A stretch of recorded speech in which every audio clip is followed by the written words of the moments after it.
What's up, Fantasy Champions? Spotlight Sports Network is excited to tell you about an amazing deal from Thrive Fantasy, your place for daily fantasy sports and esports.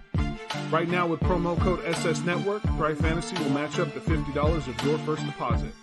So go to thrivefantasy.com and sign up now with promo code SS Network. That's thrivefantasy.com, promo code SS Network.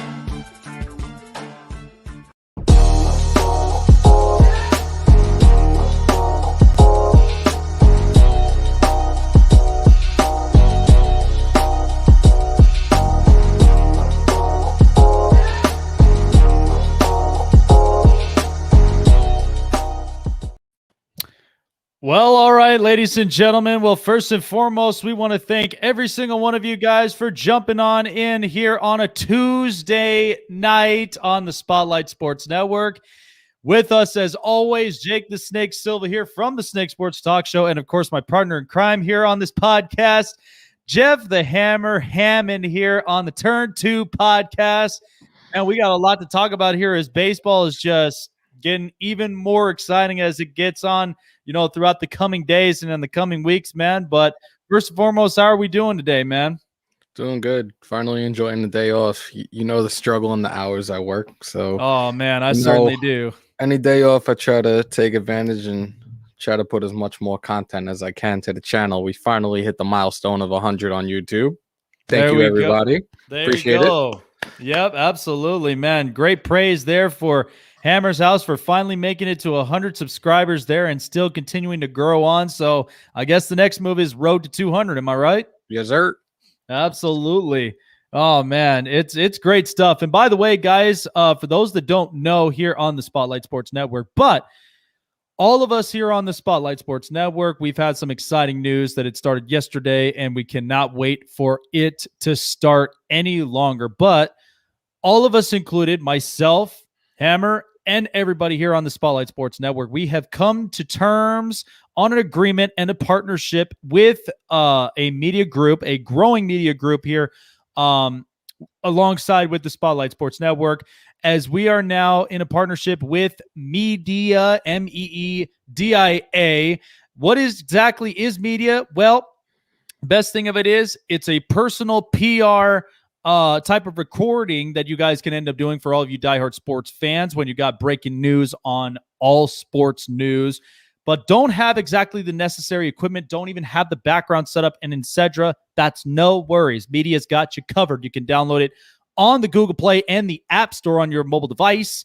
And you guys can start recording from then and there. You could customize all of your backgrounds. You could customize also your looks as far as interviews, even, of course, some of like those PR views as well, where you've got just nonstop interviews, breaking news. You guys can customize all of that there, all just on the palm of your hand on your mobile devices. So definitely go download Media today on the Google Play and the App Store. With that being said, we got a lot to talk about, man, because again, all these games, and all these players now, we're starting to kind of get some ins and outs and a little bit of some feels of, how these teams are really going to look by the time the 2021 official season begins, which is only just in a span of at least a couple of days or so just before we get opening day going on. But we want to dig right on in. But first and foremost, so of course the news in the LA Dodgers, and I just seen this also from yesterday, but David Price came out on an interview saying that he's comfortable with whatever role that the LA Dodgers really will have him in. And it's kind of interesting because this is a team that is still retaining Clayton Kershaw, the rising of Walker Buehler, not to mention Dustin May, and of course the newly signed Trevor Bauer, who I thought looked really impressive in his first start. But David Price, as far as with him coming out and utilizing him in every way, this is kind of something that's really going to impact the Dodgers here for the long run. And this is someone who sat out the whole 2020 season. So it'll be interesting to see what they do with David Price moving forward. That was the thing that we knew going after last year. He was out. He took off to spend time with the family, be closer to the family due to the unfortunate circumstances of the pandemic. And ultimately knew adding Trevor Bauer, he knew it was going to create like a significant logjam for him and pretty much went right to the president of baseball operations and said, if Bauer signs, I'll take on any role. So what does that necessarily mean? What role is he going to play? Do we see him as a mid-reliever? Do we see him as a closer? Apparently in one of his starts not too long ago, he was clocked at 2 times on the radar, throwing 94 miles an hour. Dude still has some heat. He still has $64 million to earn over the next 2 seasons as well. So that's right. What are the Dodgers? What is their play here? They're going to keep him, put him in the bullpen? Are they going to have him at the bottom of the rotation? Because I think right now, going into spring training, they had like 7 guys fighting for one of those 5 spots. Yeah, and potentially the way that I see it is, even if they put him into the bullpen, I see him more as like a long reliever. Someone that even if you got I'm sure they're going to extend the innings for Dustin May. I don't really see that ever being a second thought for them because of the fact of the stuff he brings.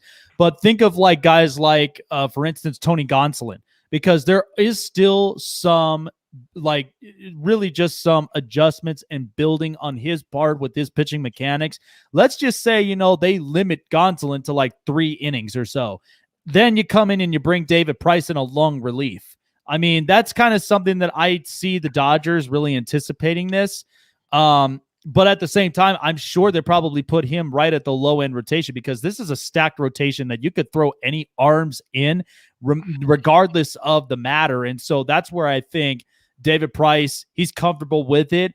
And whatever role that he decides to, they decide to really put him in, he's going to give it an all-out 110% effort. I mean, he still does have that nasty slider he loves to throw, still does have some velocity in the fastball, but it really is going to be interesting to see how he rebounds back after sitting out an entire year. Just looking at it right now in the pitchers that they have, you have Kershaw, you have Walker Buehler, and then you have Julio Urias, Dustin May, and like you said, Gonsolin. Like it's spring training is pretty much going to determine what they're going to do with him, more or less, and what they plan on doing with more or less the bottom half of that pecking order. So we just have to wait and see how that plays out within the next couple of weeks. Absolutely. Yeah. It'll be very interesting to see what happens in the next couple of weeks, but I'm very certain, this is one that he's not pulling back from this. I mean, he took an entire year off. I'm sure he's going to be healthy 110% and he'll be ready to hit the field and be back with the team because, even after winning the World Series, that's one that kind of hits him a little bit more because the fact of this team makes an entire run, even on a short season, wins a World Series, and then just kind of looks back and goes, well, I never really got the opportunity to experience that, even though that he already has a World Series on his belt with the Boston Red Sox. But it'll be one that'll be interesting to see what next year will look like for the Dodgers. So this is interesting, but this is breaking news that we're actually getting here in regards to out in Lakeland, Florida for the New York Yankees, but they have reported that the Yankees will be without one of their most valuable bullpen arms to begin the season as left-hander Zach Britton is scheduled to undergo arthroscopic surgery to remove a bone chip in his pitching elbow within the next several days. It just doesn't seem like things are really getting – it just doesn't – we're not trying to laugh at the injury, but it just doesn't seem like things are truly getting better with the Yankees. The dominoes and the totems continue to fall for them, and now they're being without one of their top relievers in that bullpen. And Zach Britton, is no stranger. This is a guy who's a really good left-hander, the 33-year-old who's really proven himself, and one that the Yankees find very valuable. But now being without him on an arthroscopic surgery, it's just like, when is this going to end? When is this injury plague going to end for them? Did somebody go to Cleveland and sip Jobu's rum or something? Apparently so, whatever it is, because I'm like, good Lord. Like, it's one thing after another with the Yankees, and it's like, we're in spring training, and what was it? Episode 2. Yeah. Gave you breaking news about Aaron Boone having the pacemaker put in. Yeah. Like, what? And now what is the deal?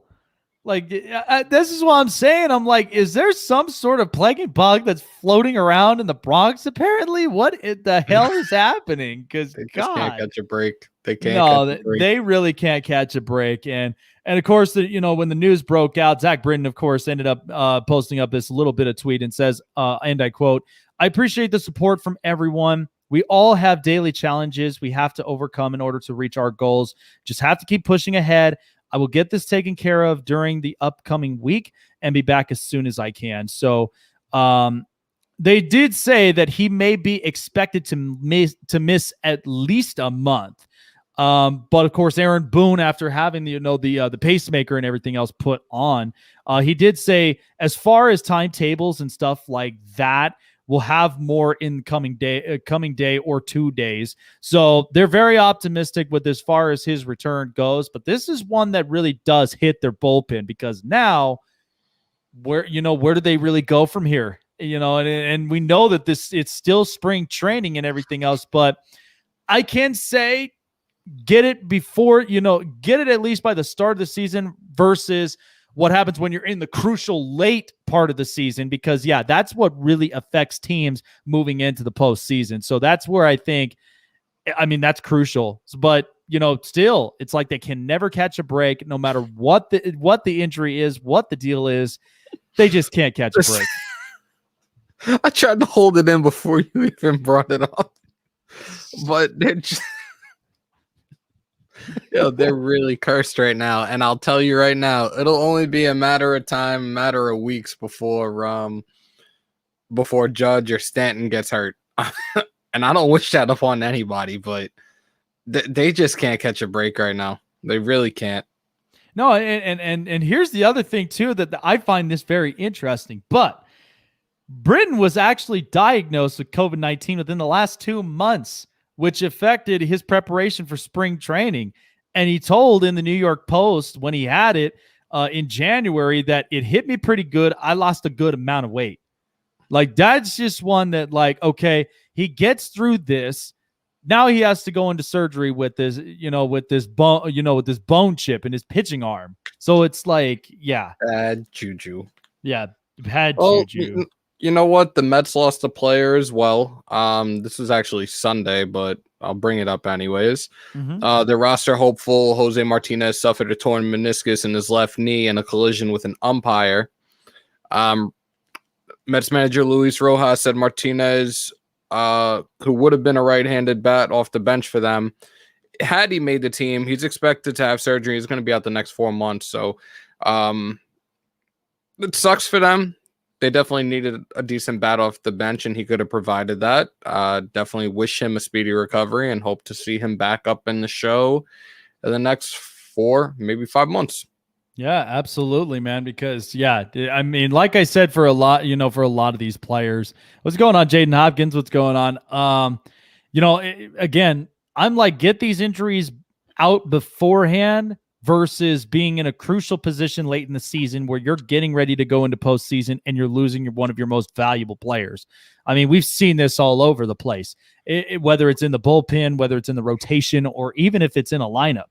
It could hit you any way it can, but this is also where we talked about before, where extended depth in some of these rosters are so crucial, in baseball, that it helps you all throughout the long run. Wholeheartedly agree with that. And like a lot of people now that are a lot of Mets fans that were so upset with the moves that were made or not made, more specifically the Almora signing, and who's the other one? The Pilar signing. Yeah, Kevin Pilar. Guys are actually looking really good right now in spring training. Yeah, I've even been saying this. I mean, Kevin Pillar's actually been looking really, really good. I mean, it's interesting because Pilar is moving from, an American League type of pitching at one point with the Toronto Blue Jays, and then even for some time with the Boston Red Sox before, going to the Giants and the Rockies, and now being here with the Mets. I've said this before, that I think with his utility, utilizing him in any part of the outfield and even in the lineup is really crucial. Because remember this, I mean, the Mets lucked out with the signing of Jackie Bradley Jr., who's now a part of the Milwaukee Brewers, and we'll get into that as well. But this I think was probably one that was like one of those fill-ins that, like, it actually did fit the bill for them, even if they couldn't go and get Bradley Jr. But you are still getting at least a good utility player who has a good glove, good stick, and you can utilize him any way that you can. Absolutely. Like, my thing is, the guys that you signed are primarily outfielders. You have somebody decent bat in Dom Smith that they're more or less going to just plug into left field again on a regular, and it's like, dude, you are a first baseman. Right. Granted, they just want your bat on the field, so that's the only reason they're putting you in the outfield. Like, they did the same thing with McNeil when they signed Cano. Like, he is a second baseman. Oh, Cano's here, so we're gonna move you around in the outfield. Same thing. Like, well, think about this around the league. I mean, you even look at Chris Bryant, of the amount of times he started in third base and they throw him in the outfield, or even the time Evan Gattis, like, if he's not going to, at the same time, yes, it's a catcher's position and he has to play somewhere to get into that lineup. But I even say this, catchers make real good third basemen. They couldn't even throw him at third. They'll throw him out in the outfield, but he's not an outfielder. He's only known for that funky style at bat that just, like, he's very powerful. But when you throw these guys up out there, it's like you're expecting a different result, but it's not going to happen. I'm just very skeptical about that. My thing is, right now, I wish that they would have come to an agreement and just brought back the universal DH, and then a lot of teams wouldn't be having this problem right now.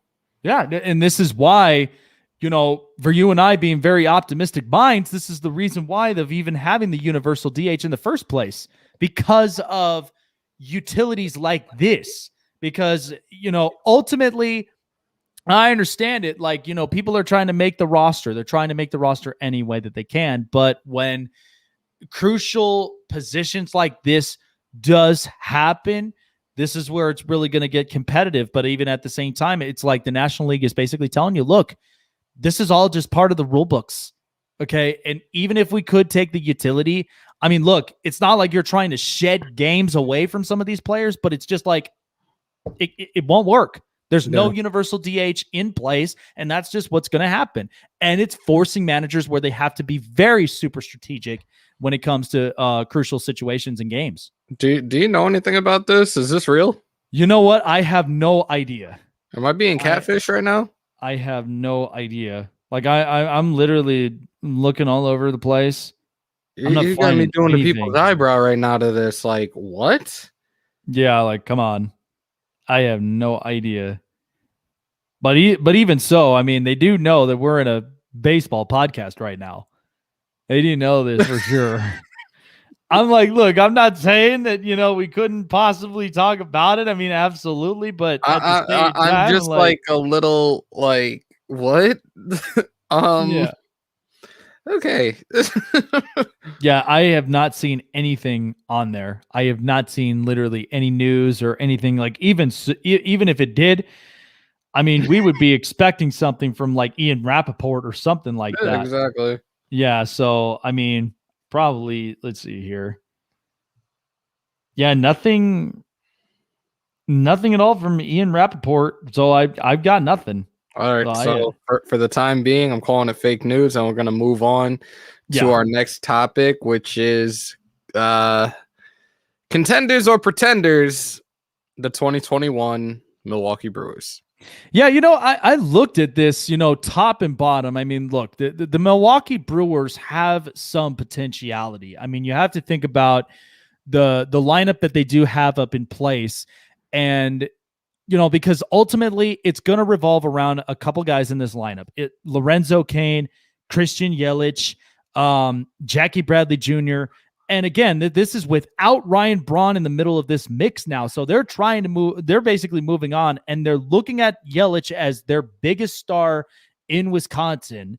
And the other part of it is you've actually got some competition. And I mean, second base is one, because you have Keston Area and Colton Wong there at second base. So there is competition in that position. But as far as I see it with this, I mean, I'll ask you, do you think that the Milwaukee Brewers, just from what we're seeing from top to bottom, and the way that this NL Central is shaped, do you think this is a team that could potentially contend if they make the right moves, or is this something where they might have to take a back seat in this one? I think potentially yes, and that's one of the reasons that Jackie Bradley is now a Milwaukee Brewer. That division is always one of those divisions that you just can't help but watch, but at the same time, ESPN shoves them down your throat time and time again with Sunday Night Baseball, because more times than none, you will see the Cubs and the Cardinals on Sunday Night Baseball. Yeah, exactly. I think it'll be interesting to see what they can do this year, especially with those additions. And no more Ryan Braun just seems different for people that follow baseball, for people that know the Milwaukee Brewers, to not hear Ryan Braun affiliated with the Milwaukee Brewers this season. It's just different. And it's going to be some getting used to. But Christian Yelich, I think the last few years he's been there now, he's become the face of the franchise. So I kind of understand why they kind of moved on from Braun. I just rhymed. Bars. Oh, yeah. But I think Jackie Bradley should be a good addition, and they have him on what, 2 years, 24 mil, pretty much roughly what I said the Mets should have offered him. But yeah, I think it's going to be a battle for at least second place in that division between the Cubs and the Brewers. I think they're going to be the two that are battling it out. Actually, I take that back, because I'm thinking about the Pirates now, and the Pirates don't seem to be looking too bad right now. So I think it's going to be a free for all in that division, but it's going to be one of those divisions that you're not going to not want to watch this coming season. Yeah. And you know what's interesting though, too, because I'm looking at, the Milwaukee Brewers, they've been the type of team that they'll produce offense. This is a team that really is, when you get Yelich and all these guys going, they're going to produce offense. And when I look at this entire roster here, and not just being, a spotlight of the team that we're going to be talking about here later on, but I look at some of these guys like Omar Narvaez for the catcher's position. When I look at the infield, like I mentioned before, Keston Hiura and Colton Wong, that's going to be a competition that I'd like to see what they're going to do with them. Orlando Arcia, I think, is really going to start to bounce back with his offensive production, and he's another young kid that is just kind of rising up to the occasion. Daniel Vogelbach, I think, is going to be very interesting to see, because this is a guy who's coming out of a Seattle system that is moving into Milwaukee. And remember, they did have Justin Smoke at one point, and now no longer being there. It'll be interesting to see what Vogelbach can really do at this point at first base, but I see him more being utilized either coming off the bench or whatnot, or whatever the Brewers have in store. But the outfield, I don't really see a problem with this outfield, knowing that you've got Bradley Jr. filling in the bill, Lorenzo Cain staying solid at center, and then looking at a couple of these guys, Derek Fisher, Avisel Garcia, that could potentially make some jumps for this next season coming up. And then, of course, the production of Christian Yelich. That's no doubt. But the real issue I find with them is how their rotation is going to be shaped, for one, because there are a couple of guarantees. Brett Anderson being one, but really, how much longer are you going to get out of Brett Anderson, to be honest? And a couple of young arms like Freddie Peralta, for one, Brent Suter, Brandon Woodruff, and a couple of others that are kind of moving into this rotation. I'm not sure what they're going to do with as far as this goes, but this is interesting. And I didn't even realize this, but Jordan Zimmerman was one of the invitees for spring training. And Zimmerman, we have not seen him put up consistent numbers since Washington.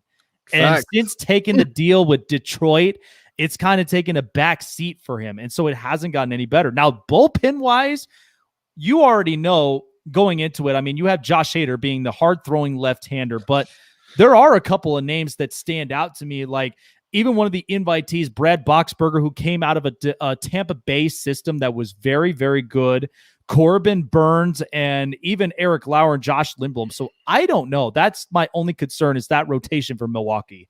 The rotation I'm looking at right now as the projected starters is Woodruff, Burns, Lindblom, Hauser, Anderson, and if they went 6, it would be Lauer. And looking at each of their ERAs, like, good God, man. 3.5s, 4s down the tail end. I don't know. Yeah, and don't forget that one of the impactful guys that had a low amount of low ERA and was also one of the rookie of the years in the National League was Devin Williams. That was one guy that really stood out for Milwaukee. Now, I'm not going to put a lot of high praise on it because we have seen this kind of story before with certain players like this, but I did like some of the mechanics that he was throwing for the Brewers, getting them out of situations, because we all know it's not easy being in a closer role or even in a bullpen role, for one, where you have to just get the quality outs, even if you got to get quality strikeouts, and just get out of innings.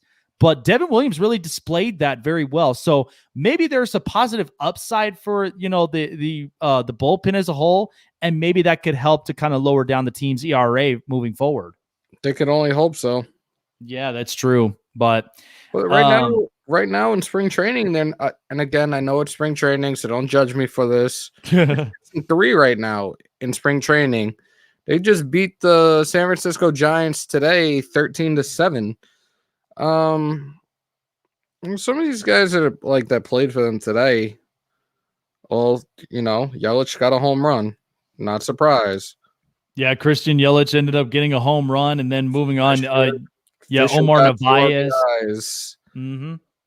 Omar Narvaez ended up getting a sac fly up to center field to getting an extra run, so he gets Milwaukee up on the board. And then, there were a couple of wild pitches that were happening all over the place. But then Alvasel Garcia ends up getting a home run to deep center field and ends up getting the Brewers up there within 2 at a 6-4 trail. And then that was when Yelich started powering them up. And that's where it really started to take over. And even another invitee, this is interesting, but he is an invitee, is Travis Shaw, coming back to Milwaukee and coming back to one place that he really showed his production. So it'll be interesting to see how they plug him in. Maybe he might see some time at first base. We'll never know.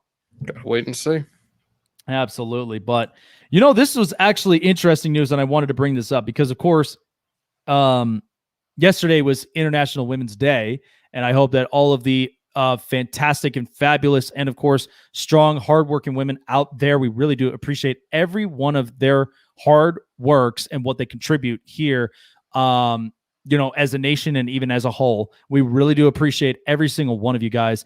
But I thought this was great. But the A's ended up making history today with the hiring of Amelia Schimmel, where she will now be part of the new public address announcers for all of the home games in the Oakland Coliseum in Rickey Henderson Field. This is a big day. But Schimmel, 34 years old, is the first female PA announcer in team's history. And this is one where she succeeded through Dick Callahan, who was one of the legendary voice echoes for all of the A's home games, all from 15 years before his passing in January. So, and she did end up saying since the announcement, and I quote, "I am an Oakland A through and through, so this is the greatest honor of my career. As an Oakland native, I spent many nights at the Coliseum with my family. I never thought in my wildest dreams that I would become the PA announcer for my favorite team. I am truly thankful for this opportunity and cannot wait for opening day." It's exciting news, and of course, it's new team's history. So congratulations to Amelia Schimmel, and we hope the absolute best of luck because that's a big shoe she's filling in, especially with one of the greats, Dick Callahan. Absolutely. Congratulations, Amelia. You just made history. Go A's. Absolutely. So, but so we've got at least a couple of scores that we can run down here quick before we end up getting into our spotlighted team for spring training. And so, as we mentioned before, the Brewers ended up beating the Giants earlier today, 13-7. Royals taking on the Seattle Mariners. And of course, there have been a couple of positives that we've seen from the Mariners here. But looking into it, Dylan Moore gets Seattle up on the board as he gets a home run off of Danny Duffy. Seattle's up 1-0. Then Ty France, the one they ended up acquiring from the trade with the San Diego Padres at one point, gets his home run, his third of spring training. Then Evan White gets a sac fly out into right field to Jorge Soler. It's 3-0 Seattle as Kyle Lewis ends up scoring in. So Danny Duffy giving up 3 runs early in that first inning. Bottom second, Ty France getting the double and a sharp line drive to left to center field. Jake Fraley scores here, and it's 4-0 Seattle. And it didn't stop there. Kyle Lewis singles on a pop-up to second baseman Bobby Witt Jr., and it's 5-0 already, and Seattle just started opening this thing up. Top of the fourth inning, Jorge Soler showing off that solar power up into deep left center field. 2-run home run. Kansas City finally on the board. And there was a lot of expectations for Jorge Soler coming off of a big-time, 40 home runs 2 years ago. This is a guy that's got a lot of big-time expectation for Kansas City moving forward. But at the end of it, Seattle wins this one 6-3 against Kansas City as Danny Duffy ended up dropping this one on his start and hoping to bounce back before the start of the regular season. Rockies taking on the Diamondbacks here in this one early on. And as we got some video up on here, Brendan Rodgers starting this up for Colorado, lifts this one and just destroys it to left field, and a 2-run home run as Brendan Rodgers gets Colorado on the board 2-0. And there's been a lot of exciting stuff to hear about Brendan Rodgers and what he's going to bring to the table for Colorado moving forward. So there are at least some positives for their farm system moving forward. Later on, bottom of the second inning, Colorado up 2-0, but Carson Kelly lifts one into left center field, and that ball is gone as he gets right into one off of Chichi Gonzalez. Arizona gets up onto the board 2-1 as they trail, but it didn't end up stopping there. Top of the third, Ryan McMahon shoots this one out to deep center field and just hits the side of the batter's eye, and that's a home run. First one of spring training off Luke Weaver. Colorado extends the lead 3-1. But we didn't stop just there in the top of the third inning, as, of course, the one story that we all know coming into the 2021 season, Trevor Story lifts this one out to right center field, and that is gone. Trevor Story with his second home run of spring training, and Colorado's up on top 4-1. And moving up on forward to the top of the fifth is Colorado continuing to extend the lead. CJ Cron, who they've been talking about a lot, and what he's going to bring to the table for Colorado moving forward. He gets a home run off of Corbin Martin, 6-1 Colorado. They were already up on the driver's seat. Bottom six, Christian Walker gets up into one. So it seemed like it was Homer Fest here in Arizona as the Diamondbacks end up getting a 2-run homer from Christian Walker off of Jairo Diaz. And all through and through, the Colorado Rockies win this one 11-4 after just that many homers and runs scored in. Colorado got the last laugh and beating the Diamondbacks here. Padres at the White Sox in this one. And, of course, a lot of us very optimistic of how the White Sox are really going to turn out. So one young team against another, and Chicago gets themselves up on the board. Andrew Vaughn singling on a ground ball to right field, Will Myers. Luis Garcia ends up scoring, and Andrew Vaughn gets right to second after a fielding error by Will Myers.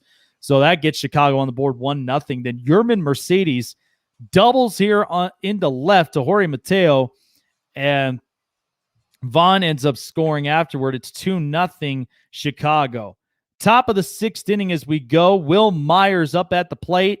And Myers picking up where he left off, a fly ball right to deep center field, and Myers gets this one out of here. Gets the Padres at least within one. It's 2-1 Chicago. Then Luis Capusano doubles here on up into left field, scores in Rosario, and it's tied up 2-2. And finally, this is interesting, but Tucupita Marcano gets a base hit, a ground ball right to center field to Adam Engel as Capusano ends up scoring.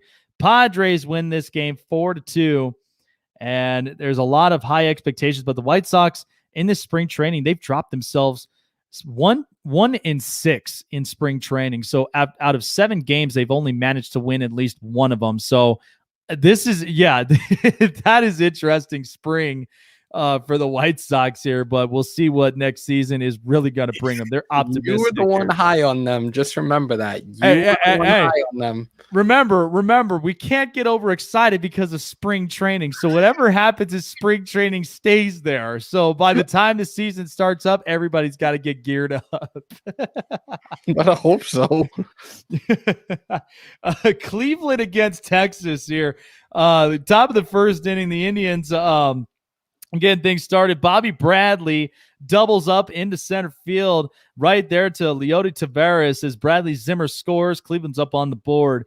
Bottom of the first inning, Joey Gallo, of course, the Vegas native here, slugs his 5th home run of the season. He is already in mid-season form, and Joey Gallo, a lot of real good high praise for him as he might be having a big-time productive season going into next year as he got a home run and a line drive to right center field. Texas ties it up 1-1.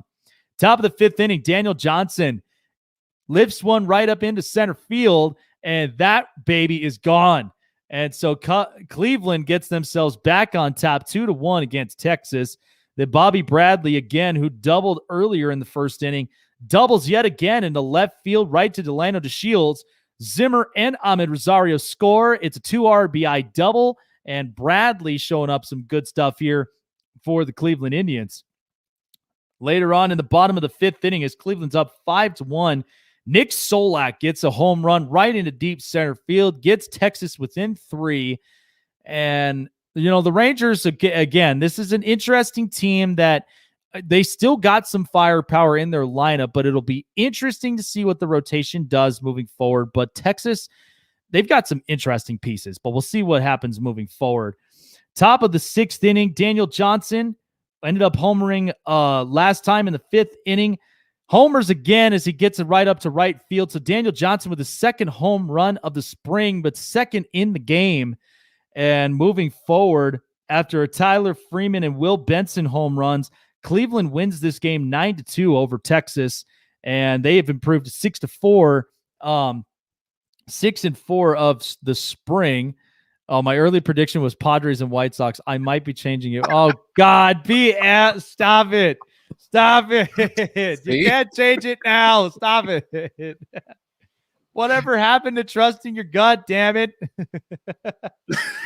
It's only the spring training. You see what happens with spring training? They get so overexcited over this stuff. I'm like, come on.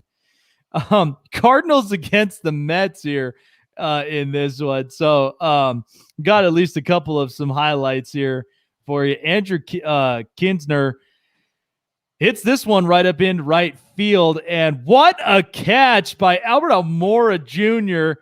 right up over there. Gets the out. What a play. But Kinsner earlier in the top of the 2nd gets a base hit into right field. Austin Dean scores. It's 1-0 St. Louis to start this out. But man, Edmundo Souza in the top of the 2nd lies this out. But what a grab, like we mentioned, of Albert Almora. Justin Williams scores. It's a sac fly. But man, what all-out effort by Albert Almora Jr. You're going to start to see a lot more highlight reels like that. Am I right? I'm telling you, I was happy with this signing. I understood the signing. He was invited to spring training. I think he's making the main roster. He's making the main roster. I don't necessarily think he's going to be an everyday starter, but if he keeps playing like this, he might be. Yeah, absolutely. This is just extra utility for that outfield for the Mets moving forward. Yep. Later on in the top of the 4th inning here with Trevor May on the mound, Justin Williams lifts this one to left field, carrying, and it is gone. And so St. Louis extends their lead 3-0. The Mets find themselves in a jam in the top of the 4th inning already. But it wasn't until the bottom of the 7th inning where Kevin Pillar gets a sharp line drive single to left field to Austin Dean. Brett Beatty ends up scoring. Drew Ferguson gets right to 3rd. The Mets are finally on the board 3-1. Then Jose Peraza reaches on a fielder's choice by Nolan Gorman, and Drew Ferguson scores from there. Pete Crow Armstrong gets the third, and a throwing error by Nolan Gorman as the Mets are creeping themselves in within one. Then a wild pitch by Seth Elledge. Pete Crow Armstrong scores, and it's tied up 3-3. Then it wasn't until Ronnie Mauricio scores or hits a single line drive to center field. Scott Hurst. Barraza scores. So does Jake Hager and Caleb Joseph to third. So just like that, the Mets have won this game, and they win it 5-3 against St. Louis. And by the way, I want to tell you this because I haven't even gotten the chance to tell you, but I'm actually kind of happy for Jake Hager to be playing as well and being invited into spring training because, number one, he actually does follow me up on the Snake Sports Talk Show as well, and I've seen at least a couple of some highlights from him. Definitely a guy worth looking into moving in for spring training for the Mets. But was it? Just got to play this out the next couple of weeks and see what their opening day roster looks like. And are we talking extension with Conforto? Are we talking extension with Lindor? Is this going to be done before the start of the regular season, or once the season starts, is it going to be like, you could talk to us when the season's over? Yeah, no kidding, right? Yeah, there's a lot of questions that are hoping to be answered at some point soon. Once the season and the opening day roster starts to come out, it'll be fun. It'll be really, really fun. It'll be interesting, but we'll see what happens moving forward and seeing, and like I said, I mean, an extension could happen at least 3 weeks into the regular season. We'll never know, but those are where those questions are going to start to pop up at some point. Blue Jays taking on the Philadelphia Phillies. Chavez Young singles on a ground ball to second to CJ Chatham. Vladimir Guerrero Jr. scores. Lourdes Gurriel Jr. scores. Danny Jansen ends up getting over to third as he was out at third after the throw from Rhys Hoskins and a fielding error by Chatham. So Toronto ends up getting on the board 2-0. Then in the bottom of the sixth inning, Guerrero Jr., it's a sac fly into right field to Odubel Herrera. Marcus Semien scores. It's 3-0. Then Tyler White singles on a line drive to center to Kingery, and Teoscar Hernandez scores. And moving forward, the Toronto Blue Jays win this one 4-1 against the Phillies to improve to 5-3 in this spring training so far. Yankees and Tigers, and even after hearing the news of Zach Britton being out, going through an arthroscopic surgery, Jay Bruce, it's a fly ball in the left center field, and that baby's gone. And so the Yankees now get up on the board 2-0, and Jay Bruce hitting that one for his second home run of the spring. It'll be interesting to see what happens with him moving forward. Hey, Jay. Yeah. Hope you're doing well, bro. Right. What's going on, LJ? What's going on, man? Bottom of the fourth inning, Willie Castro, with a couple men on, hits one right into left center field, and that one is gone as the Tigers take the lead on a 3-run home run. It's 3-2 Detroit. Top of the fifth inning, as the Kraken settles in up at the plate, Gary Sanchez hits a fly ball to left field for his third home run of the spring. That's gone. It's tied up 3-3. Then later on, Aaron Hicks grounds out to Miguel Cabrera first. Mike Tauchman ends up scoring, and DJ LeMahieu makes it over to third, and Trey Ambergis goes right to second base. It's 4-3 New York. Top of the eighth inning, couple of men on, and a wild pitch by Gerson Moreno as Andrew Velasquez scores, and the Yankees extend their lead 5-3. Bottom of the eighth inning, Riley Green doubles up into center field to Greg Allen as Eric Haas ends up scoring. It's now within one of the Yankees' lead here. And then a single by Derek Hill on a ground ball right to center field to Greg Allen. It's deflected by Estrada, and Riley Green scores. It's tied up 5-5. And then finally, Tyler Lyons throws this one way off, and Derek Hill will score. And that is where the final score leads. It's 6-5. Tigers win this one over the Yankees. They improve to 6-2. And it's very interesting to see how the Tigers have been leading on. But remember, this is an interesting young team, with Nick Goodrum And not to mention with AJ Hinch as the manager here. So there are some positives we could be seeing from Detroit, moving forward into the season. Maybe not some big jumps, but something that could very much improve this team. They have Hinch as a manager now, right? Yep. AJ Hinch is now their manager. That's why I can see a positive with Detroit. I feel like it's somewhat of a rebuild for now. And I have a strong feeling that Miggy is going to retire after this season. I think he's going to get his numbers, and I think he's going to retire after this season. Yeah, I agree. I truly see that happening with Miggy, man. I mean, he's been in this league for a long, long time.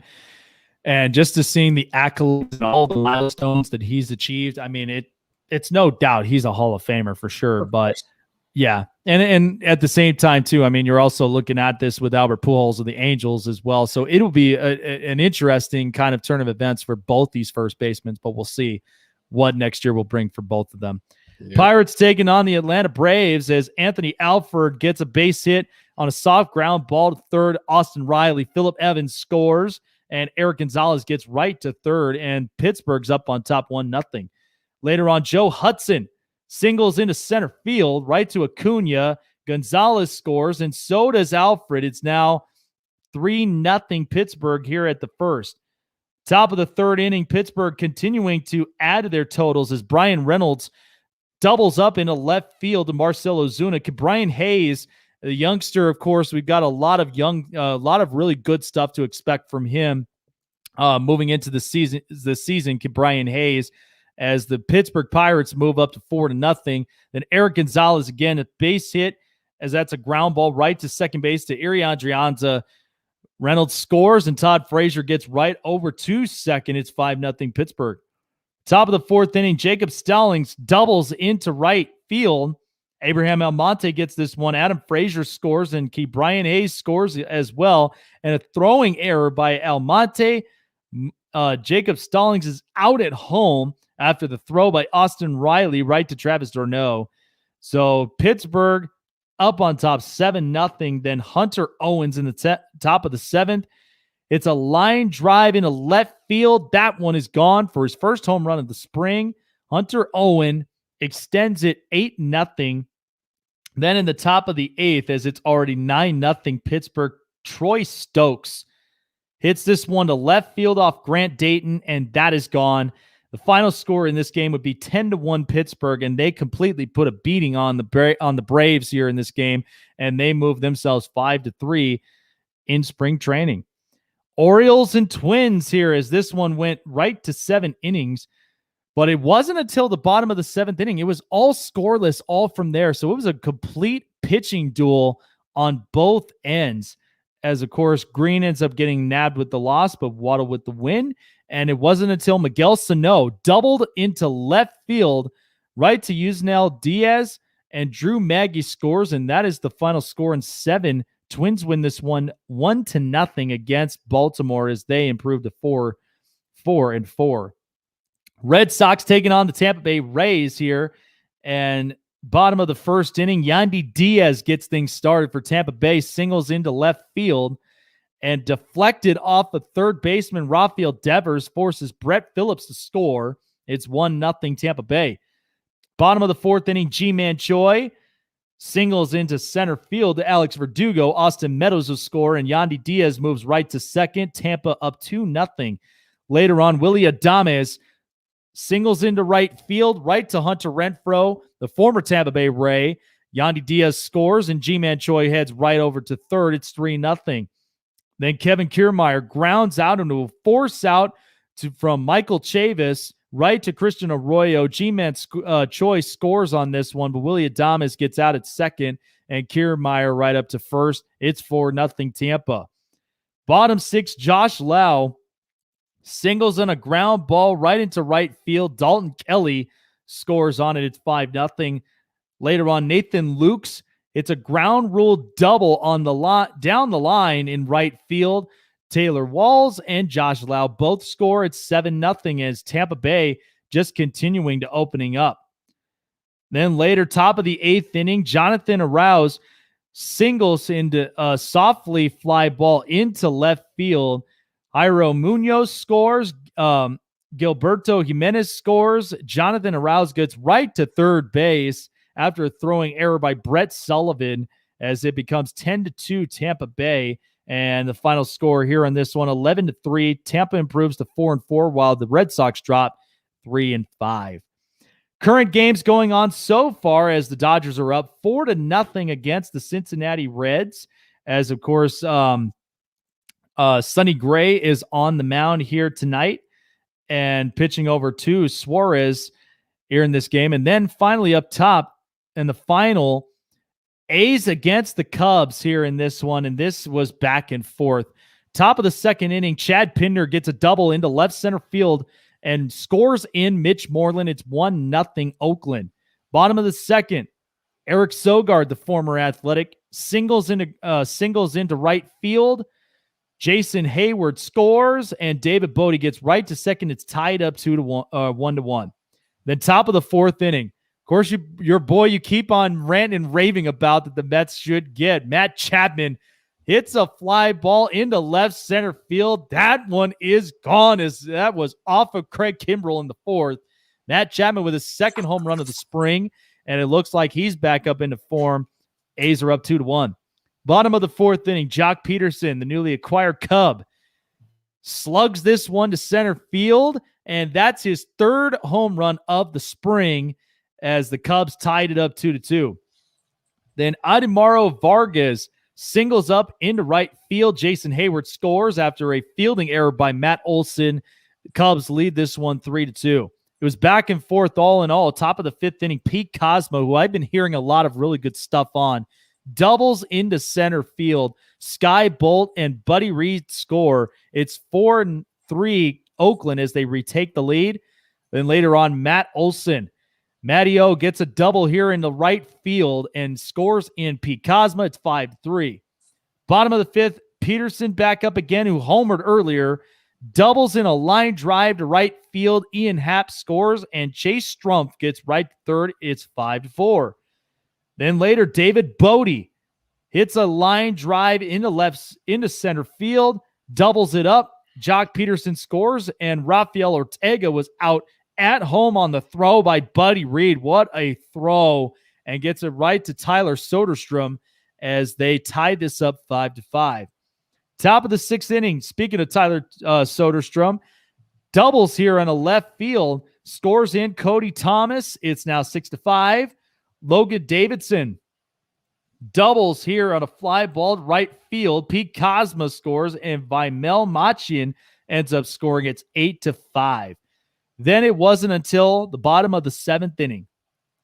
All in all, it's all leading up to here. It's bases loaded, and Rafael Ortega says, "Good night. See you later. It's ball game." It's a grand slam in right field, and the Cubs, on a well-fought battle against the A's, win this one 9-8 in 7 innings as the Cubs improve to 6-2 of the spring. So there's all of our scores that we got there for you here in the spring training, as, of course, the current game is the Dodgers and the Reds currently going on. So we're finally going to end up getting into it, my friend, but the spotlighted spring training team that we're looking at is the Baltimore Orioles. Now, I know a lot of people are not really ranting and raving about Baltimore, as we already kind of know the place that they're in, currently. I mean, this is a rebuilding roster, as we know, but of course, the big names that we're very excited to hear are, obviously Rutschman, the catcher. And so it'll be interesting to see what Baltimore really can do. But this is a team that we knew moving forward since everybody got dumped out, excluding Chris Davis and, of course, a couple of other old contracts that are there. But is there something that's kind of optimistic about this team? I mean, there were at least a couple of real good players that we saw were good spotlights for what next season could bring them. But I just feel like the Baltimore Orioles, they're still on a rebuild mode, and it's going to take some time before they can really be competitive again. They have not won 42% of their games since 2017. They haven't had a winning season since 2016. Last year, they got off to a surprisingly good start, and then right away shit the bed again. It's hard to have any type of expectations for them, and I'm sorry for those that are Baltimore Oriole fans. Their record last year, they finished 25-35. This year, they're projected to win. They're projected to go 66-96 this coming season. So I'm definitely not sold on them. You have players to talk about. One of the best position players right now that they have is Anthony Santander. Before the season, oh my God, I'm so out of it right now. Before his season ended last year with an oblique injury, he was hitting 261, 315, 575 with 152 WRC, 11 home runs over 37 games. He's on pace this year for 48 homers, over 162. So that's a guy that you're going to want to look at, but I'm still not sold that the team is going to be all that great. Yeah, and you know what's interesting though too, because you even think about just a year prior to the 2020 season. I mean, Anthony Santander ended up coming out as just one of their breakout stars for Baltimore. I mean, when I looked at this kid, I was just like, who in the hell is Anthony Santander? But the second we watch him with his bat and his production, seemed like it was a positive note for the Baltimore Orioles. And as you look at, a couple of these rosters, Yusniel Diaz, kind of an interesting kid to look at here on the radar. Austin Hayes is one that I truly think Austin Hayes, yeah, he still has a lot of growth and development he really has to get through. But I think this is a kid that in the outfield has some promising stuff, and I think is one that I'm going to be taking a close look at. And I think this is a guy that really can make a huge difference with this team. And then, of course, the return of Trey Mancini. This is one that, they need some production, because you're not going to get that from a guy like Chris Davis, unfortunately. I mean, even if he could find a beach ball to hit with, to get the Orioles some sort of run production. But Trey Mancini being back and plugged into the lineup, I feel like is really going to help just kind of juice up their offense just slightly. But this is where you really kind of have to look and utilize this entire lineup. I mean, there are at least a couple of real good infielders like Freddie Galvis for one at shortstop that they needed to fill in that position, and then Yolmer Sanchez. So, I mean, to me, I'm not completely sold on them either. But, at the same time, I mean, this is a kind of a building roster that you got to see what you have. And then at the same time, work with your farm system, find ways that you can really kind of utilize this, because everybody nowadays, when they get hit with this, it's almost like they're kind of hit with when the way the Oakland A's were. This was a team that they had to work with what they've got. So if Baltimore could really kind of show the same exact effect, maybe this could be a turnaround for them somewhere down the stretch. Chris Davis is going to be on the bench. I'm putting it out there right now. From what I'm reading, from what I'm looking at, you're looking at a projected lineup for the field anyways. Austin Hayes, DJ Stewart, Santander, Mancini, who's Chance Cisco, Ryan Mountcastle, Freddie Galvis, Rio Ruiz, and Yolmer Sanchez. The pitching for the starters for the pitching rotation: John Means, Keegan Aiken, Dean Kramer, Jorge Lopez, Felix Hernandez, and Matt Harvey. Oh Lord, man. The bright night. Yeah, the bright night. Oh my God. Jeez. We don't miss you one bit, buddy. Oh man. But yeah, like Chris Davis, I think he's another one that's just pretty much more. I don't want to say he's done, but he's done in Baltimore. Dude is going to be coming off the bench. Yeah. Yeah, and you know what? I mean, I wish I could have a name like that, like Mountcastle. I mean, my God. I mean, it's dope.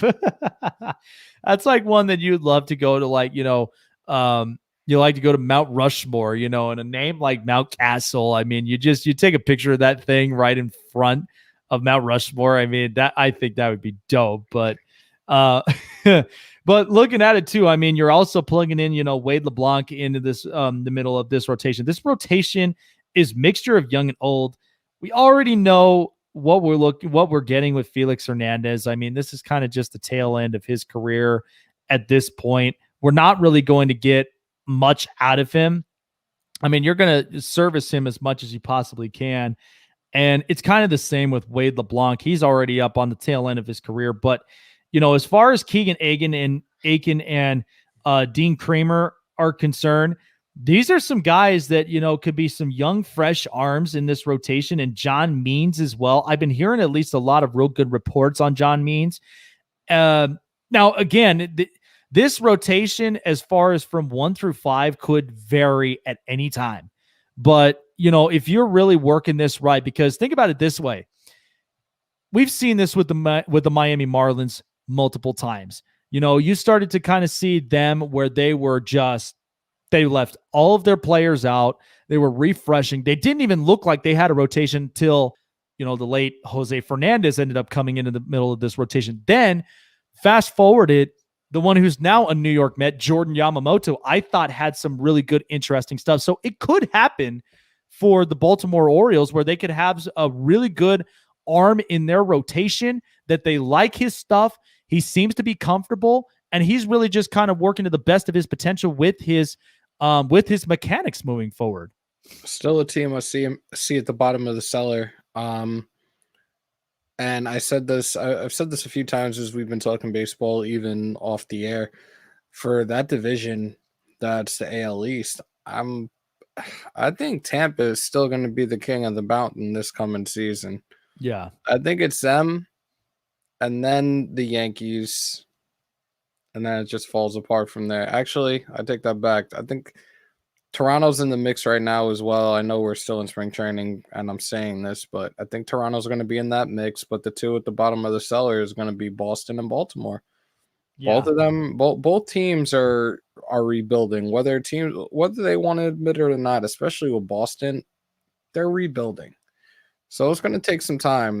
And we talked about Boston a while back. I give it 2 to 3 years for Boston. Baltimore, it might take even longer than that. Yeah, it'll take even longer than that. But, but again, the promising thing that in a player that has been the biggest spotlight is obviously Andy Rutschman. I mean, I'd like to see what this kid can do in the show. Now, there is a lot of expectation really moving forward with him, but that right now seems to be the primal focus for the Baltimore Orioles moving forward. So I'd like to see what Rutschman really can do, because watching him, pre-draft and then where he is right now in the minor leagues, he seems to be a guy that you could plug into this lineup where you have, Anthony Santander, Trey Mancini, Austin Hayes, and a couple of guys here in this lineup. So maybe there's a positive in their farm system that they could build upon, really kind of utilize this lineup and see exactly what they got and make it work. Well, they're saying that Means is the best pitcher that Baltimore has right now. Mm-hmm. And because for a while, like, they did have Dylan Bundy at one point, who was one of their best pitchers. And now with him gone, now John Means is really going to have to step things up. Well, like, the thing is, the one bad thing I'm seeing out of Means, like, he's left too many pitches over the plate as well. Like, he's allowed over 2.5 homers per 9 innings. That's not a good look. No. And that's one of the concerns right now. Like, is he in fact the staff ace? Like, we have to wait and just see once the regular season starts, because again, you look at these guys in spring training, and a lot of these pitchers aren't pitching what they normally pitch during the regular season. You're going to see them for an inning or two, and then they pull them out. Maybe towards the end of spring training, they'll get a couple more innings than they usually do in spring training. But I don't know yet. I'm not sold on him. I'm definitely not sold on the Orioles right now. Not as bad as they've been the last couple of years. No, absolutely not. I mean, it's a complete rebuild, and yes, it is going to take a lot longer for their process. As of course, all of us baseball fans really expected it to be, because now this is a truckload of stars that have moved on, whether some have gone overseas or they've just signed elsewhere, but you're still holding on to that Chris Davis contract, which, of course, the question everybody's asking is for how long will they still continue to hold that on? You're paying because him to now sit on that the bench now. You're paying him to sit in dugout. yeah, Come on. that's not a good look. That's not a good look. And now at that point, it's like, do you make it dead money or however you're gonna play? You're gonna play this game, but I don't know. Something out. They better figure something out. Is there a team on the market for a DH in the AL right now or something? Because oh god, or I swear that if the A's really pull the trigger up on him, like if he gets released or so, I mean, my god, do we really? That's never gonna get old. Fuck you, Taco. Fuck you, Taco. God damn it. Do we really have to go there? Yeah, and we'll be paying him even after Tatis's contract is over. Happy? Son of a bitch. Oh man, it never gets old with the Mets and Bobby Bonilla, dude. It man. really doesn't. You know what it is? I mean, God, could we just imagine?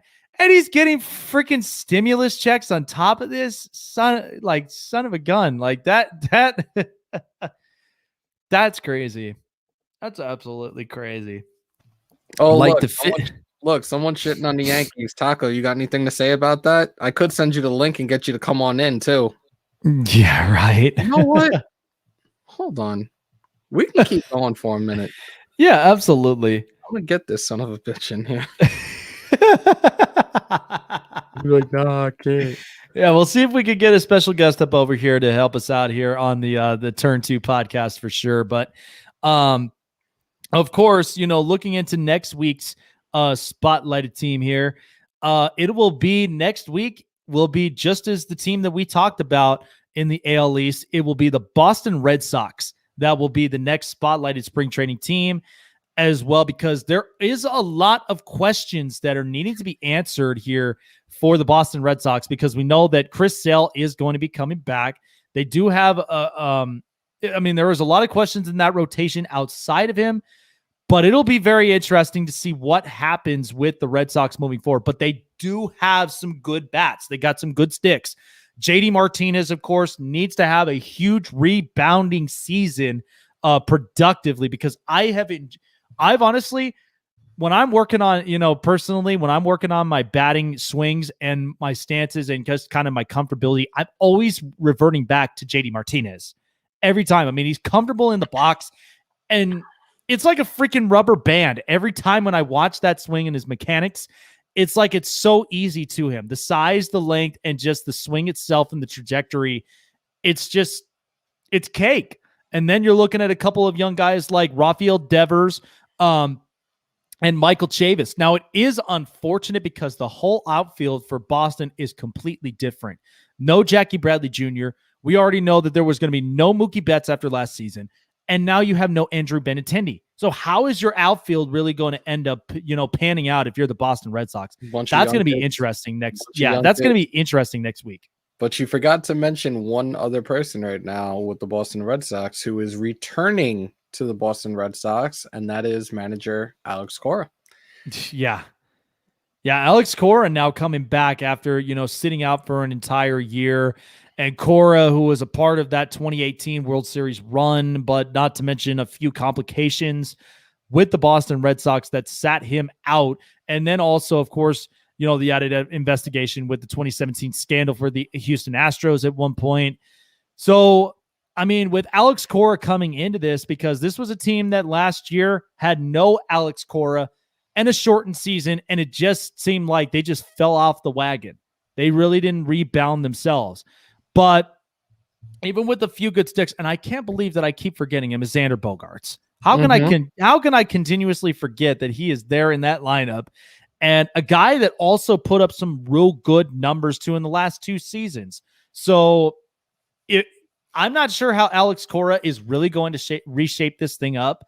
But remember too, I mean, this is also a year without all of the old, the longtime Red Sox players. I mean, no Dustin Pedroia now, because with him being retired, that's kind of the end of it. Now you got to find new leadership, find new blood, and whatever, Boston has in their farm system, they really got to build upon it. But again, I'm very excited and optimistic of what Michael Chavis can do for next season productively, because I think this is going to be a massive jump for him. He'll have more at bats. He'll have more opportunities.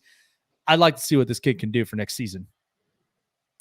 Looking forward to it, and definitely looking forward to talking more about Sox Nation next week. Man, I mean, for me, I mean, you kind of already see this right here in the right behind me and everything else, and I'm just like, oh man, I got to talk about the damn Red Sox. Well, we got my boy from the Daily Sport and the talented Mr. Taco, aka Dirty Taco. He's a lifelong Yankee fan, and we're going back and forth right now. I'm definitely gonna have him as our guest next week, and call me and him have known each other since elementary school, and pretty much we are the odd couple. Met fan, Yankee fan. Oh Met man, fan, Yankee fan. So yeah, definitely hoping he's available to jump on board. I think we will be doing this next Wednesday night. We will be back. This was episode. Let me put on my horrible Jamaican accent. And yes, guys, I'm Jamaican if you didn't know. But this was episode number 3. episode 3 here. 3 on the Turn 2 podcast. Lots of really good stuff here, but we really did cover up on an awful lot of good stuff. But any final thoughts before we end up wrapping up episode 3 of the Turn 2 podcast, man? No, as I always like to break out. Actually, you know what? We don't have a grill. We don't put anybody on the grill since we don't NFL really put anybody is on the grill over and all that, but I have some people to put on the grill right now before we roll out tonight. I thought I was going to do this earlier and go on a rant, like on a solo show and just do a solo rant, but you know what? I got people in here now, so I'm going to do it here. For those that missed an amazing UFC 259 this past weekend, you had 3 title fights. You had one fight that could have potentially been the fight of the night, and that was the bantamweight championship fight between Peter Yan versus my boy from Long Island, Aljamain Sterling. It's super crucial. Yan got disqualified on an illegal hit. An illegal hit on a downed opponent. Yan kneed Aljo in the head, and dude, yeah, he was down for a minute. He was seeing the universe before his very eyes after that. Yeah, if you guys were in my live that night, you guys saw my reaction to it and how upset I was. Yan was DQ'd, and Aljo is the new bantamweight champion. Didn't feel that way, and it didn't feel like that for him, most definitely. Like, for anybody that wins a championship in anything, you don't want to win under circumstances like that, because it just doesn't feel right. And that's exactly what he's been saying. And even before his interview, I expressed how I felt about it, how nobody envisions that. He goes and gets interviewed. He says the same exact thing. So for all you trolls, all you fanboys, all you keyboard warriors out there with your ridiculous ass memes, oh, he deserves an Oscar for that, da da da da da. No, I want to see you get kneed in the head and see how you react after that. All right. Because everybody's saying that, oh, he didn't deserve that. Da da da da. You know what? And this goes shout out to the Russian trolls that are backing Yan. Y'all are a bunch of fuckboys. All right. My dude is a champion. Get over it. You got people that are all over the internet with their stupid memes and not my champion. Get over it. He is the champ. They run it back. Guess what? He just look back at the tape, work out the little kinks that you didn't have, see where the slight mistakes were. He's gonna be and still bantamweight champion. So just wanted to throw that out there for all you little keyboard warriors out there. Unless you want to knee to the face by me. You know what's kind of interesting about this, because, and I did speak about this on the show last night, on the Snake Sports Talk Show. Guys, definitely check it out. But I spoke about it, and this actually kind of reverts me to a couple years ago. I was out over at Pack the Mac, and it was kind of like, like semi-pro MMA fighting. And it was a title match between two of these two women fighters. And I thought God, this was the fight of the night. It was the highlight reel, man. I'm serious, because one of them, she was kicking this chick's ass so bad that, like, picking her up, slamming her down, throwing a bunch of punches and kicks. And it seemed like she was controlling the entire fight. But what happened crucially was there was 1:30 left in the last and final round before being crowned the champ. It was a crucial situation where, she got up on one of the corners of the cage, and somewhere in the middle of it, dislocated her shoulder right in the middle of that fight. And you know what she ended up doing? She put her arm right behind her and was still going to fight with one hand. She wasn't going to go down like that. And at the end of it, the refs ended up calling the fight, couldn't go any further or any of that because of the injury. And so they gave the belt to the girl who was literally getting her ass kicked. And I was just, you couldn't believe the energy and the vibe when that happened. People were pissed. They were just like, dude, just call this thing a draw, because at the end of it, it's like nobody's going to be deserving to be champ, because this chick, I mean, listen, let's just be honest. She's super attractive for a fighter, but at the same time, she was controlling the fight. Like, she was literally giving it to this girl. And then at the end of it, an injury she ends up suffering in the middle of it, and then just gets the title just kind of stripped away from her. So that was the first initiative I thought of when I watched that Petr Yan fight, because if it wasn't for the voice that spoke out loudly on his corner, he wouldn't have been in this position. So I felt for Petr Yan with that one, because again, there were so many, like when you're in a corner, there's so many voices that's screaming out at you. And it only takes that one voice that's a screw up. But at the same time, guys, did you not look afterward after they gave Aljamain Sterling the belt? He didn't even wear that thing for long, because he realized that's not the way really the fight should have gone down. I was getting my ass kicked. Like, that's the thing. Aljamain Sterling was on the ground literally 6 times. He was on the ground 6 times. Like, he was nervous. He couldn't slow down, couldn't really pull himself together. And that was what was crucial. And Petr Yan controlled that fight, but it only took was one screw up, and that changed the whole thing. But the thing is, like, you had two refs that had Yan up. It was up by 2 points, and that was it. Yeah. The thing is, Khabib Nurmagomedov is the one that was telling the commentators. He knows Russian. He heard everything that was said, and he's telling the commentators, "Yo, this is what they just said." Yeah. And they more or less went back. They more or less went back. Was like, "Yo, let's get some translators real quick just to confirm this." And then when they showed the replay of how the coaches in Jan's corner are telling him to do it, and when he does let that knee off, you have the one coach, yes. Oh, fuck kind of. And then you got the other one that literally slammed his hand down, and he knew, like, he knew that was not right. Like, but at the same time, for those that actually watch the fight, or if you're able to watch it on ESPN Plus, you can hear what's going on inside the octagon. You can hear the ref speaking to Aljo, and Aljo is responding and everything. They call for the doctor to come in. When he's asking him, like, can he stand up? No, it feels better if I'm laying down right now. Like, little things like that people are just bypassing entirely. And he clearly wasn't happy with the results. When the official decision came out and Dana White put that title on him, he had it on for like 2-3 seconds. He unhooked it, and he took it off and walked out. Yeah, because he knew that was the most horrible way of really ending a fight, and then being here's the funny thing. It's like it left a stain on the belt.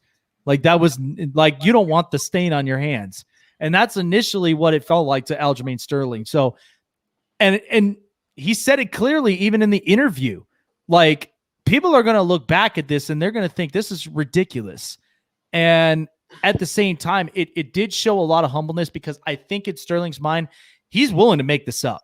He's willing to at least He fight. said he'll run it back. Yeah. But the thing was that had he continued that fight, that he was putting his ego before his own well-being. And it could have cost him. Exactly. So for everybody that's out there running their mouths and talking all that shit all over the internet, y'all need to stop. Yeah, because I honestly heard that conversation when I was hanging out with friends of mine watching that fight. And my one friend was all like, yeah, dude, he was faking it. And me and my buddy were just like, dude, he took a knee to the head. He took a knee to the head. Like, we literally saw that seven. We said that 7 times. I'm saying it to everybody that's been saying it. I want to see one of you take a knee to the head and tell me how you feel afterwards, especially when it's coming at you full force and you don't see it coming, because he did not see it coming. No. I watched his podcast last night, actually, when I was on my way home from work. I watched his podcast and speaking about it, and he's been rocked in 2 other fights in the past. This one, he said he did not see it coming. It would have been different if he was able to brace for the impact or something, but he didn't see it coming. Nobody would saw that coming, because you're not supposed to do something like that. Right. And ultimately, even in a fighter's mind, you can't drop your guard down very easily. We think about that even, we think about that even when we plug that into our everyday lives, because the second we let our guards down, something unexpected just comes out. And that's what it really happened between Aljamain Sterling and Peter Yan. So I would very much run this thing back, at least finish this the way it was meant to. And I'm sure that this is also going to give juice for Aljamain Sterling to be better prepared, because I'm telling you, let's be honest, he was on the ground 6 times. It seemed like there was so much nervousness. Like it wasn't nervousness. It was his last 2 fights, they finished in like 84 seconds. Yeah. And not being used to fighting 5 rounds. Yeah. He was gassed, and he was in amazing shape. Don't get me wrong. He was in amazing shape. And I know, at least when he's training out here, when he's training out on Long Island, I know the cardio, I know the strength and conditioning that they do. I've done it with him before. Mm-hmm. But he was in the best shape of his life. But again, he's not used to 5 rounds. And he was trying to throw everything as quickly as possible. He tried to go for the takedowns. I believe he was only like 1 for 15 or something like that on takedown attempts or something. Like, and think of the difference behind that, because if you actually looked at the stance of both of them, Peter Yan looked just kind of like he slowed time down. He looked like he was poised. He was ready for anything, and he was waiting for his opportunity to strike. He was waiting for those holes to be open. Sterling, like you mentioned, not used to 5 rounds, kind of rushed things. That's where I was just kind of like, dude, take a step back, like slow time down, slow it down, because that's the part of it. It may not be nervousness. It may even be just that adrenaline rush in your heart. Yeah, of course. Cardio, when it starts to go up, you're just kind of jacked. You're like, you're kind of getting that. You're like, you kind of look like Roger Dangerfield, Rodney Dangerfield with your freaking eyes open, and you're just like, you're jacked, and you're like, what am I going to do? What am I going to do here? Like, and you're just going to throw everything in sight. But it's like, no, that shouldn't even be the case. Restructure, refocus, get yourself together, and then continue to try to find ways to control the fight and turn the tables. Like, smart fighters we've seen over the years have done that, because even in life, even if we get all these obstacles in front of us and they're tough to come by, they're tough challengers, these things they know take time. Yep. We're in a state of mind where we feel like there is no time. Like, think about it. We're in a caffeinated society. Everything has to happen right this minute, right now. But when we actually start looking inside out, and we start to look at the bigger picture at hand, it forces us now to have to take a step back and at least slow time down. Slow it down. Refocus and see the things that you may not see coming. And just like we mentioned, when we drop our guards down and we're not prepared, then the unexpected happens. Much like what happened in this situation. But when we're focused and we keep our guards up, and we're expected of anything, that could have changed the entire, trajectory of that fight. I feel all. I feel he gets cleared by PI that maybe we're in March now. Yeah. July is normally the time where it's another one of the biggest UFC events of the year. I feel that if they run it back, they run it back in July. And if not, it probably won't be until December. But I'm hoping maybe July. If things go right, they'll run it back in July. Yeah. I'm very optimistic and hoping that they'll run this thing back in July, because this is obviously something that this score needs to be settled, and it needs to be settled on the right note. But I mean, like I said, I gave my full thoughts into that whole fight, because we were all just so disappointed in that Thiago Santos fight that we were just like, get them the hell off of this freaking octagon and get us into this next fight, because this is embarrassing. It's just I went 4 for 5. The only one I didn't hit was Bohovic versus Adesanya, which I was surprised. I didn't think it was. I don't know why I went against it, because Bohovic is a big dude, and I'm just watching. And you know what's so funny is that I had this conversation on Sunday at the racetrack, and with your stunt double, Sean Merriman, dude, it was awesome just having that conversation with him. But he was honest about it. He's just like, Adesanya was cutting. Like, he was at that point where he was cutting. I mean, you've seen how Tony was in his body. And when you look at Bohovic, he's built like he's like a brick shithouse. Yep. The way that I look at it. And this is a guy that's pound for pound. Now let's see what happens in the next fight. If he can retain it in that next fight for the light heavyweight, I mean, he might get my full respects, man. Seriously, because that was a guy who he actually, they both were in control at one point, but I think at the end of it, when you got to the tail end of the fight, Adesanya was he just was not prepared at the end of it. Now, I'm sure he's going to take that as motivation, and he might come back for light heavyweight, but he'll have it with a different perspective. He'll know what to expect from if he truly wants to have that big fight with John Jones. But he has to do this very... I was saying it throughout the fight, like, especially towards the end, like, there's certain things that he wasn't doing that you're so accustomed to him doing that I was just like, he's not winning this fight. No.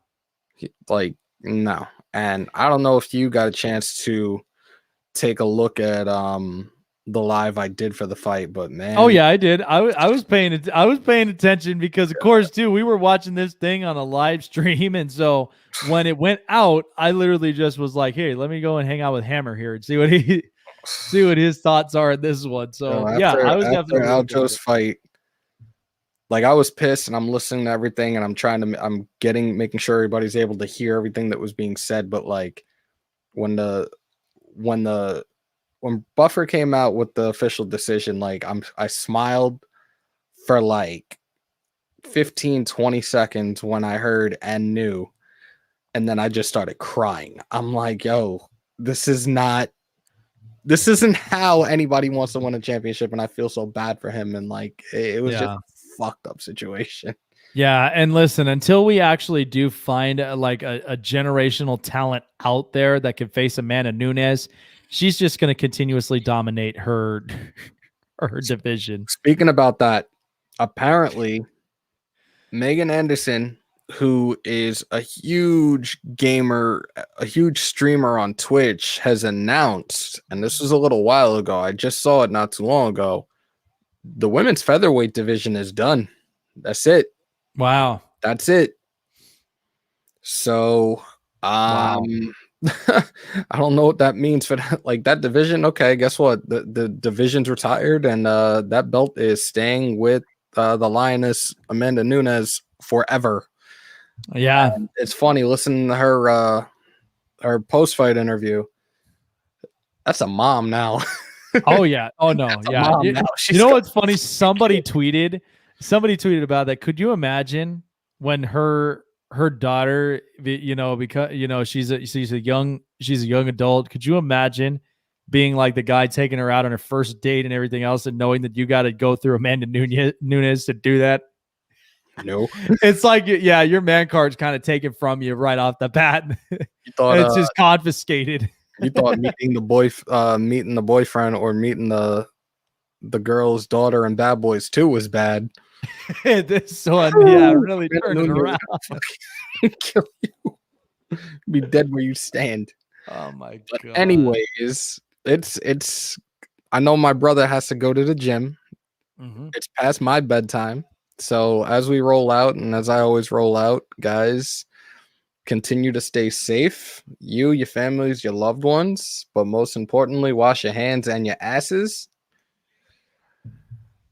You got anything to say, Snake, before we head out? Not as much, but of course, if you guys definitely want to check us out on all of our shows as well here on the Spotlight Sports Network, and of course, check out more of Jeff the Hammer Hammond, definitely check him out at his one house that he's got all sorts of content with Mets and Raiders content at Hammer's house.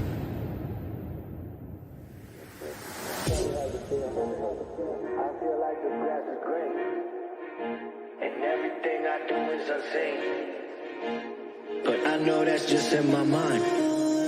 I know everything is just in my mind. Do you really want to be famous? Do you really want to be a superstar? Do you really want to get dangerous? Do you even know where the groupies are? Bitches out here be- Welcome to Hammer's house.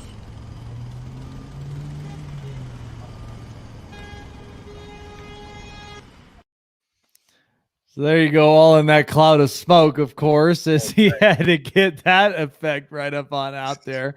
And of course, if you guys want to watch more of me, Jake the Snake Silva, here on the Spotlight Sports Network, definitely check me out at my show that everybody loves ranting, raving, and talking about and can't stop talking about at the Snake Sports Talk Show. Check it out. Do you like the Oakland A's? Are you a fan of the Golden Knights? Do you love the Los Angeles Chargers? Well then, my friend, you're in the right place.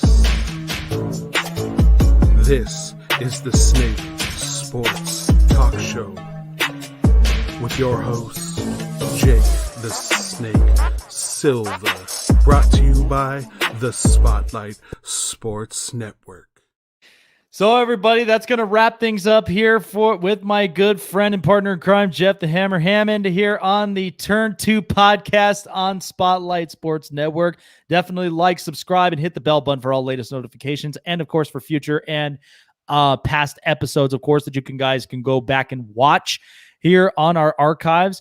We hope to see you guys next week as well. Take care of yourselves. Be safe. Have a great Tuesday night, and we will see you guys next week for the next edition of Turn 2 podcast.